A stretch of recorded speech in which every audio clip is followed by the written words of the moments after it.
पहा नवीन एपिसोड्स एकदम add free.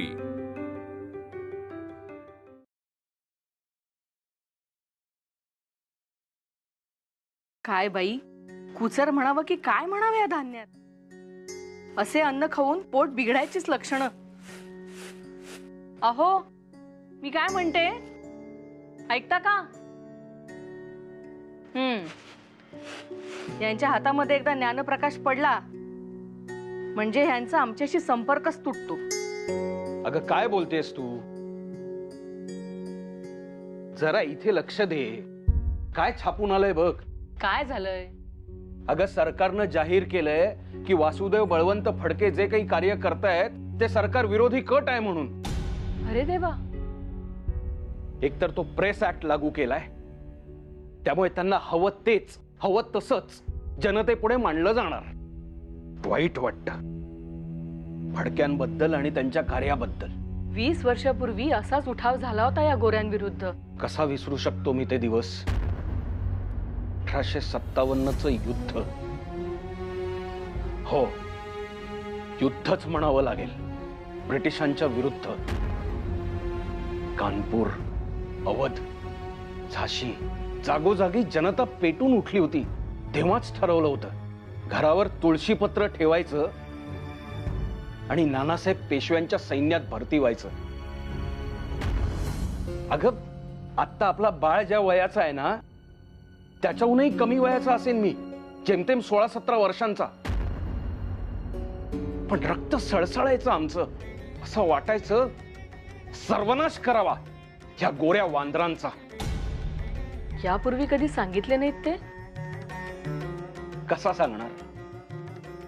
मी माझा निर्णय घरी कळवला आणि आमच्या मातुश्री तिने शपथ घातली मला। म्हणाली, यापुढे असे नको ते निर्णय घेणार नाहीस असं वचन दे।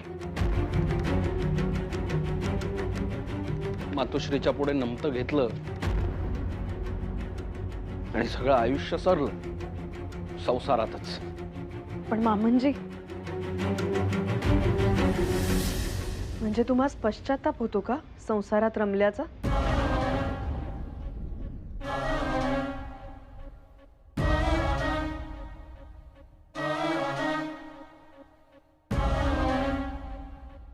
अगं पश्चाताप असा नाही, पण काय? कारण जी काळजी तेव्हा तुमच्या मातोश्रींस तुमच्याबद्दल वाटत होती तीच आता मला वाटते यांच्याबद्दल। हे देखील तिन्ही त्रिकाळ असंच तर बोलत असतात, देशासाठी अमुक करायचंय तमुक करायचंय, सदान कदा त्या गोऱ्यांशी वाद घालत असतात। मला तर असे वाटते उद्या जरी मी अशी शपथ दिली तरी ते माझे ऐकतील का नाही।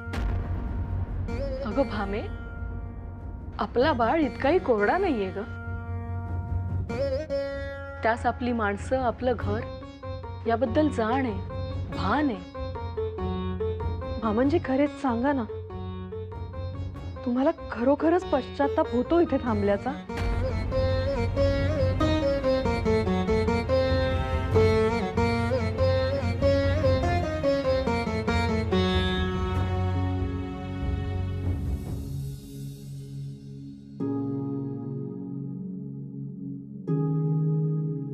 भामे, पुरुषांना बाहेरचं विश्व खुणावत असतंच, पण म्हणून ते घराकडे दुर्लक्ष करतील असा तर याचा अर्थ होत नाही ना। आपला बाळ आता पूर्वीपेक्षा अधिक समंजस झालाय। त्याचं हे शिक्षण संपलं ना की तू पहा, अगदी 4 चौघांसारखा सुरळीत संसाराला लागेल। त्याचे सगळे सवंगडी सुद्धा मार्गी लागतील आणि बाळही। ऐक माझं,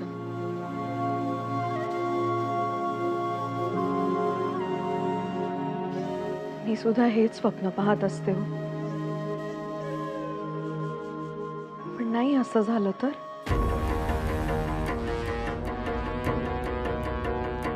उद्या मी शपथ दिली जरी यांना आणि यांनी अगदी पाळला शब्द त्यांचा, आणि आणि त्यानंतर त्यांना पश्चाताप झाला तर हा अपराधी भाव घेऊन मी कशी जगू?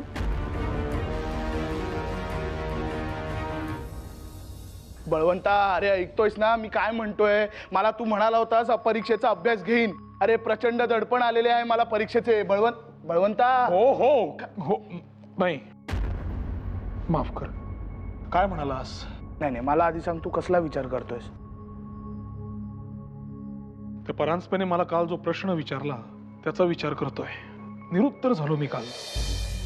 रात्रभर त्याच गोष्टीचा विचार करतोय. अजूनही माझ्याकडे उत्तर नाही. अरे तू त्या परांजपेचं बोलणं कुठे मनावर घेतोस? त्या तापलेल्या वातावरणात तो काही बाई बोलून गेला. आणि आपली मुलं कशी आहेत माहितीये का? ज्या दिशेस वारा वाहील त्या दिशेस त्यांचे विचार वाहतात. आणि बळवंता, मी तुला काय आज ओळखतो का? मला सगळं माहिती आहे. आणि तू काल त्यांना योग्य त्या शब्दात फटकारलंय. त्याची गरजच होती. बरं, आज गोपाळराव कुठे दिसत नाहीत? अरे बहुतेक त्या आजारी आहेत. हो, अरे मनोहर सांगत होता काल रात्री त्यांच्या खोलीतनं सतत खोकल्याची उबळ ऐकू येत होती. उबळ? मला जायला हवे. तू थांब किंवा काम कर. तू तू तू हो पुढे. मी आलो. अरे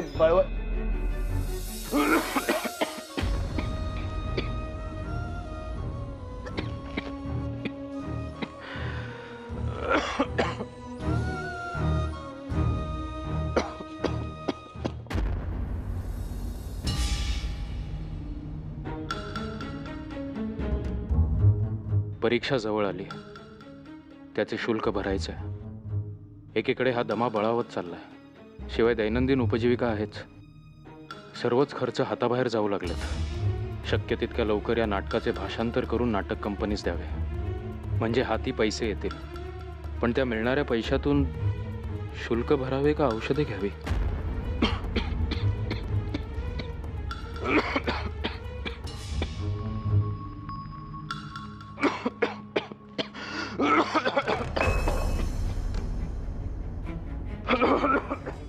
गोपाळराव,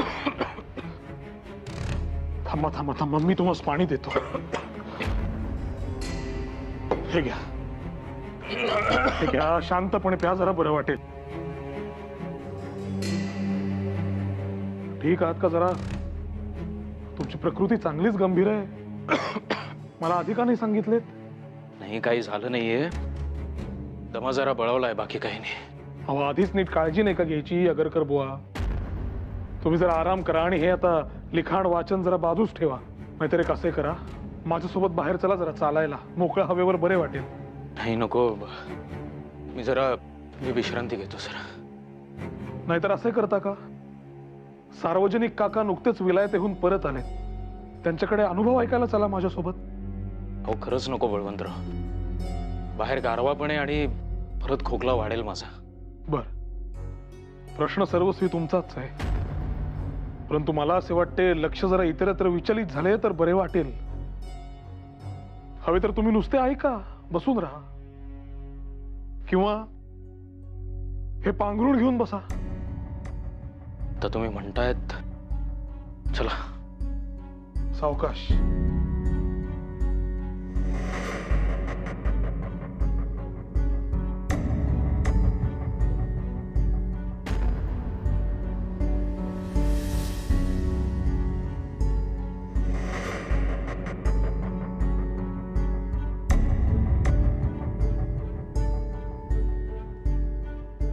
चला बळवंतराव. होय.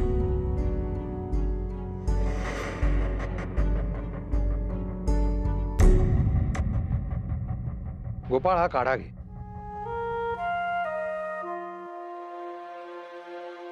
आणि असा खोकल्याचा त्रास व्हायला लागला की माझ्याकडे येत चल. हा काढा घेत जा, बरं वाटेल तुला. आभारी. काका म्हणतोस आणि आभारही मानतोस. छान. तुला सांगतो, आपल्या पुण्याच्या कडाक्याच्या थंडीस कानशिलात मारेल अशी थंडी होती इंग्लंडात. पण तुम्ही उबदार कपडे घेऊन गेला नव्हतात? छे छे छे छे. त्यांनी निघण्यापूर्वीच सांगितले होते कपडे खादीचेच वापरणार. मग अशी कडाक्याची थंडी. मग मी एकावर एक असे 2 सदरे चढवले. अरे पण त्याने मी विदूषकासारखा दिसायला लागलो. मग करणार काय, एक सदरा काढून ठेवला. पण त्याने थंडी तर जाईना. मग असं ठरवलं की आपण अंगावर आता चादर घेऊयात. अरे पण ती चादर सुद्धा सुतीच. कोणी तुमची चेष्टा केली नाही ना तिथे? मी का फिकीर करू त्याची? अरे नटून थटून जायला मी काय इंग्लंडच्या राणीच्या लग्नाला गेलो होतो का? मी त्यांना ठणकावून सांगितलं, आमची अर्थव्यवस्था शेतीची, त्या शेतीची पद्धती आम्हाला समजते. तुमच्या त्या औद्योगिक क्रांतीच्या चक्रात तुम्ही आमची शेती पिळून काढू नका. त्यानं आम्ही दरिद्री होऊन जाऊ आणि आम्हाला ते अजिबात चालणार नाही. हे असे सडेतोड बोलणारेच हवे त्यास. आता ते यावर काय उपाय करतात ते आपण बघायचं. अरे आपण तयार केलेला अहवाल त्यांनी अभ्यास करण्यासाठी ठेवून घेतलाय. पण काका, मुळात या देशात काय हवे, इथली पद्धती कशी हवी हे सांगायला ब्रिटिश हवेत कशाला? माझ्या घरात मी कसे वागावे, काय पद्धतीनं जगावे हे मी ठरवणार नाही का? तुम्ही तरुण पोरं हेच राष्ट्राचं आशास्थान आहात. गोपाळ, गोपाळ, अरे काय होतंय तुला? हा खोकला काही मला साधा वाटत नाही. अरे तुझी जागरण होत आहेत का? कसली चिंता भेडसावतीये का तुला? अरे काय होतंय तुला? काही झालेलं नाहीये, परीक्षेची चिंता आहे, बाकी काही नाही. नक्की त्याचीच चिंता आहे ना की आणखी काही?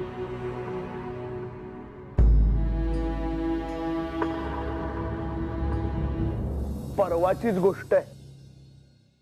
अक्षरशः आपल्या फडके गुरुजींनी त्या फणी आळीतील सावकाराला लुबाडले. अरे त्याचं घर फोडून त्याच्या समक्ष सगळे पैसे घेऊन पळाले. एवढंच नाही तर गरिबांच्या, शेतकऱ्यांच्या ज्या जमिनी त्या सावकाराने लुबाडल्या होत्या ना, त्या सुद्धा त्यांनी परत केल्या शेतकऱ्यांना. हे दाजी, ती मालगाडीची घटना ती सांग. सरकारी मालवाहतूक करणारी आगगाडी फडके गुरुजी लुटणार याची त्या इंग्रज शिपायांना एवढी धास्ती की फडके गुरुजी त्यांच्यावर हल्ला करायच्या आधीच ते शिपाई पळून गेले. एवढी दहशत आहे आपल्या फडके गुरुजींची. मला वाटतं हीच ती योग्य वेळ आहे देशासाठी काहीतरी ज्वलंत करून दाखवायची. आणि त्या इंग्रजांना धडा शिकवायचा इतर कुठला दुसरा मार्ग मला दिसतच नाही. आपण हे ना लक्षात ठेवलं पाहिजे. फडके गोपाळराव, हो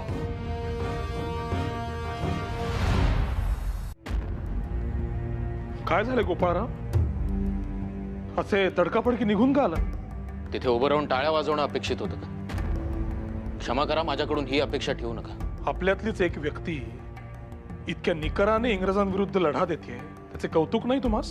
हे फडक्यांबद्दल मला आदर आहेच. त्यांच्या कृतीला आणि निर्णयाला विचारांची जोड आहे. पण ही आजकालची तरुण पिढी त्या कृतीतून निर्माण होणाऱ्या थराराच्या जास्त प्रेमात आहे. भीती वाटते मला याची. वासुदेव फडक्यांचा मार्ग चुकीचा नाही गोपाळराव. फडके करतायत ती लढाई आहे. आपल्याला करायचे आहे ते युद्ध. एका लढाईमध्ये पराभूत केल्यावर आपण जिंकलो असं होत नाही. ब्रिटिशांचं साम्राज्य म्हणजे वटवृक्ष. जोपर्यंत ते मुळापासून हादरत नाही तोपर्यंत ते कोसळणार नाही. अहो मग प्रतीक्षा कसली गोपाळराव? फडके गुरुजी त्यांच्या परीनं फांद्या छाटतील आणि विचारांची पाळेमुळे उकरून काढायला आपण आहोतच की. मी तर वाटच पाहतोय कधी तो क्षण येतोय आणि आपण आपले शस्त्र हाती घेऊन चालायला लागतोय. आता चालायचं नाहीये बळवंतराव, धावायचंय. तरच वादळ निर्माण होईल. तुम्ही तुमच्या परीनं प्रयत्न करा, मीही विचार करतो. लवकरच पुढची वाटचाल ठरवू.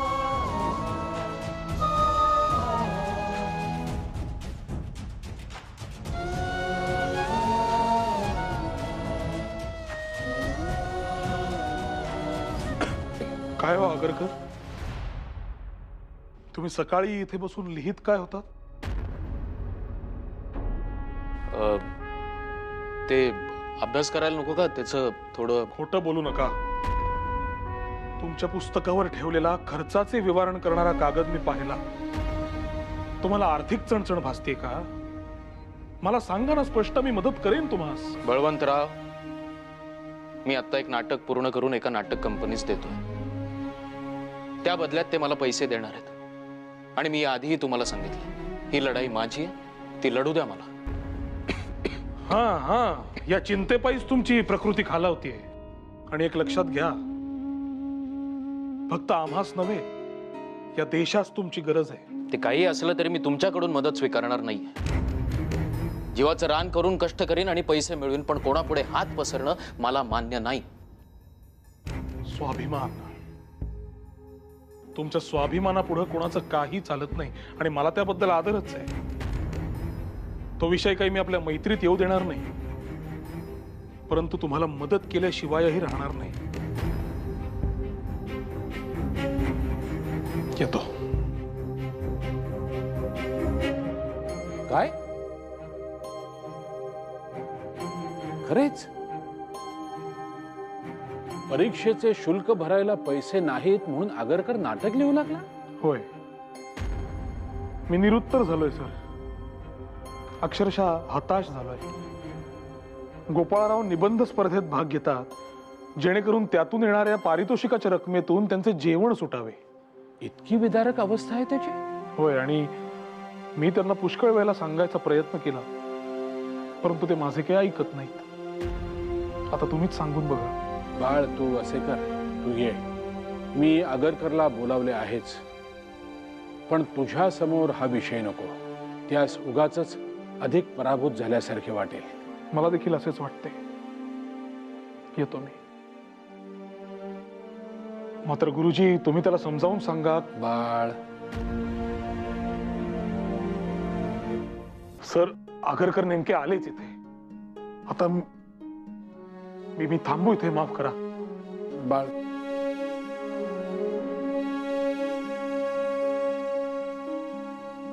सर बोलावले?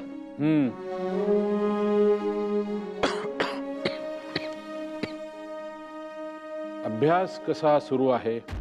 चांगला चालू आहे सर. अवांतर वाचन किंवा लिखाण? नाही, तसे फारसे नाही. म्हणजे असे गॅलिलियोच्या पुस्तकात रुची घेणारा तू नाटकाकडे कसा काय वळलास? आणि नाटकच लिहायचे होते तर मग लेखक व्हायचे, नाटक कंपनीत जायचे. इथे का आलास? आगरकर, आपल्याकडे एक सर्वश्रुत असा मोठा गैरसमज आहे. पोटास खीळ पडल्याशिवाय माणसाला परिस्थितीची किंमत कळत नाही. परंतु तो समज खोटा आहे. तू तुझ्या पोटास अजून किती खीळ पडू देणार आहेस? आणि असे केवळ पैसे मिळवायचे ध्येय बाळगलेस तर मग अभ्यास कधी करणार? आणि आता महत्वाचे काय आहे, अर्थार्जन की ज्ञानार्जन? जगणे, आणि तेही स्वाभिमानाने. मी तुझा गुरुजी आहे. माझ्या कक्षात येताना तुझा स्वाभिमान कक्षाबाहेर ठेवायचा. तुझ्या इतर विवंचना तू सोडवशीलच, पण परीक्षेच्या दृष्टीने आत्ता केवळ आणि केवळ अभ्यास करणे महत्वाचे आहे. आले लक्षात?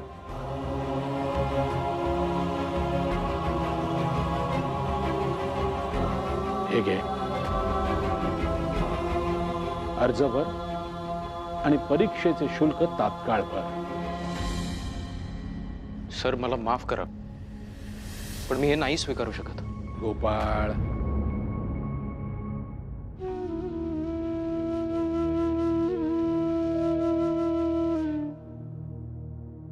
गोपाळ, एक गोष्ट लक्षात ठेव. सर्वात आधी तू मला माझ्या मुलासारखा आहेस. माझा विद्यार्थी नंतर आहेस तू. तुझं कुठल्याही प्रकारे नुकसान झालेलं मला कधीच आवडणार नाही. आत्ता मी जे सांगतोय तेवढंच ऐकायचं. सर. गोपाळ, हे पैसे घे, अर्ज भर आणि परीक्षेचं शुल्क ताबडतोब भर.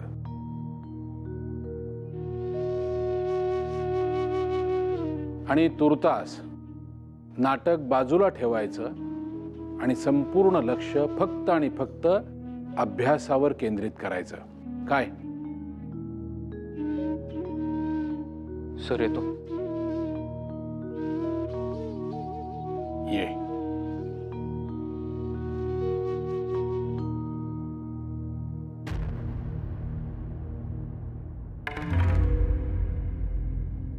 सर एक प्रश्न विचारू?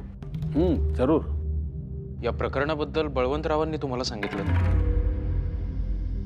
महत्वाचे काय आहे? प्रश्न कसा समजला हे महत्वाचे आहे की उत्तर मिळाले हे महत्वाचे आहे?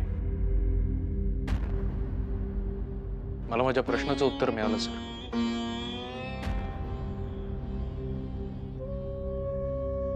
धन्यवाद.